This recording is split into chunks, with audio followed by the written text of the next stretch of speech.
Soft Mysore Pak లేదా నేతి Mysore పాక్ను sweet shop స్టైల్లో అదే రుచితో ఇంట్లోనే తేలిగ్గా ఎలా చేసుకోవాలో ఈ వీడియోలో చూద్దాం. దీనికోసం ముందుగా ఓ కప్పు శనగపిండిని తీసుకోండి. ఈ శనగపిండిని జల్లించి తీసుకోండి. ఇలా జల్లించుకోవటం వలన తరకలన్నీ మనకు వేరుపడిపోతాయి, స్వీట్ కూడా మెత్తగా వస్తుంది. ఇలా జల్లించి పెట్టుకున్న శనగపిండి మొత్తాన్ని ఓ గిన్నెలోకి వేసుకోండి. తర్వాత ఓ కప్పు సన్ఫ్లవర్ ఆయిల్ను ఈ శనగపిండిలోకి వేసుకోండి. శనగపిండి నూనె మొత్తంలో కలిసేలాగా స్పూన్తో కానీ విస్కర్తో కానీ బాగా కలుపుకోండి. ఎక్కడ పొడిగా కానీ ఉండలుగా కానీ లేకుండా చూసుకోండి. ఇక్కడ మనం పూర్తిగా నూనెతోనే కలుపుతున్నామండి. మీకు నచ్చితే పూర్తిగా నెయ్యి లేదంటే నూనె నెయ్యి చెరిసగంగా తీసుకునైనా కలుపుకోవచ్చు. ఏ కప్పుతో నూనె తీసుకున్నామో అదే కప్పుతో అరకప్పు నెయ్యిని తీసుకుని పక్కన పెట్టుకోండి.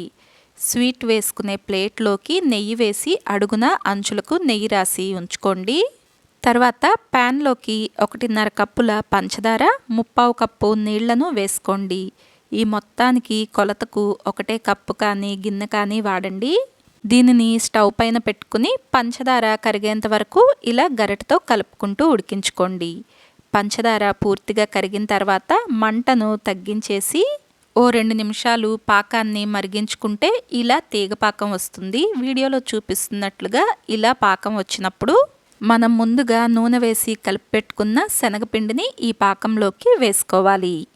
పంచదార పాకంలో ఇది పూర్తిగా కలిసేలాగా గరిటెతో ఇలా కలుపుకోండి. మంటను మీడియం ఫ్లేమ్లో పెట్టుకుని ఈ స్వీట్ను కొద్దిగా ఉడకనివ్వండి.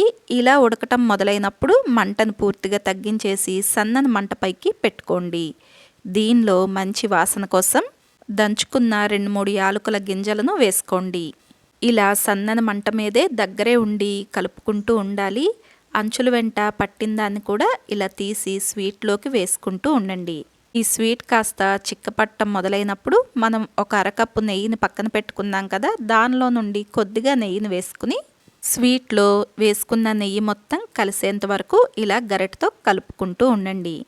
అలా వేసుకున్న నెయ్యి స్వీట్లో పూర్తిగా కలిసిన తర్వాత ఇంకాస్త నెయ్యిని వేసుకోండి. ఇలా తీసుకున్న నెయ్యిని మొత్తాన్ని కొద్ది కొద్దిగా వేసుకుంటూ కలుపుకుంటూ ఉండాలి. ఇలానే సన్నని మంట మీద ఉంచి మధ్య మధ్యలో కలుపుకుంటూ అడుగు మాడిపోకుండా చూసుకుంటూ కలుపుకోవాలి. ఈ స్వీట్ చేసుకోవటానికి నాన్ స్టిక్ ప్యాన్లోనే చేయాల్సిన అవసరం లేదండి. అడుగు మాడకుండా ఇలా కలుపుకుంటూ చేసుకుంటే దేనిలో అయినా కూడా రుచిగా వస్తుంది.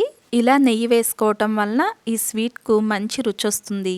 మీరు కావాలంటే ఇక్కడ నెయ్యికి బదులుగా నూనెను కూడా వేసుకోవచ్చు, అయితే రుచిలో తేడా ఉంటుంది. ఇలా నెయ్యిని కొద్ది కొద్దిగా వేసుకుని కలుపుకుంటూ ఉంటే నెయ్యి మొత్తం స్వీట్లో బాగా కలిసిపోతుంది. ఇలా కలుపుకుంటూ ఉంటే మనకు స్వీట్ దగ్గర పడుతుంది, అలాగే దీని రంగు కూడా మారుతుంది. ఈ స్వీట్ మనకు పూర్తయ్యేంత వరకు దగ్గరే ఉండి కలుపుకుంటూనే ఉండాలి. అంచుల వెంట కానీ అడుగున కానీ మాడిపోకుండా చూసుకోవాలి.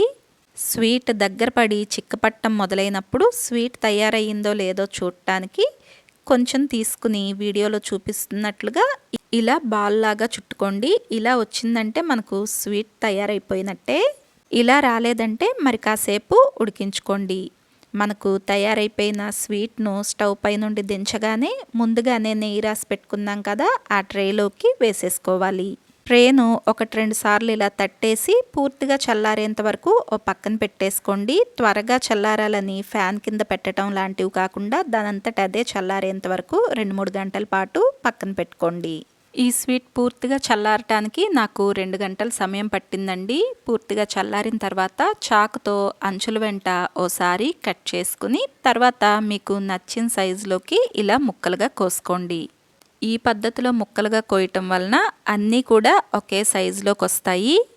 అంతేనండి, అన్నీ ఇంట్లో ఉండే వాటితోనే స్వీట్ షాప్లో కొంటే ఏ రుచితో ఉంటుందో అదే రుచితో మనకు ఇంట్లోనే సాఫ్ట్ మైసూర్ పాక్ తయారైపోతుంది. నేను వీటిని ఇంకాస్త చిన్న ముక్కలుగా చేసుకున్నాను. మరి ఈ రెసిపీ మీకు నచ్చిందా? అయితే తప్పకుండా లైక్ చేయండి, షేర్ చేయండి. మీకు ఎలా అనిపించిందో కమెంట్ చేయండి.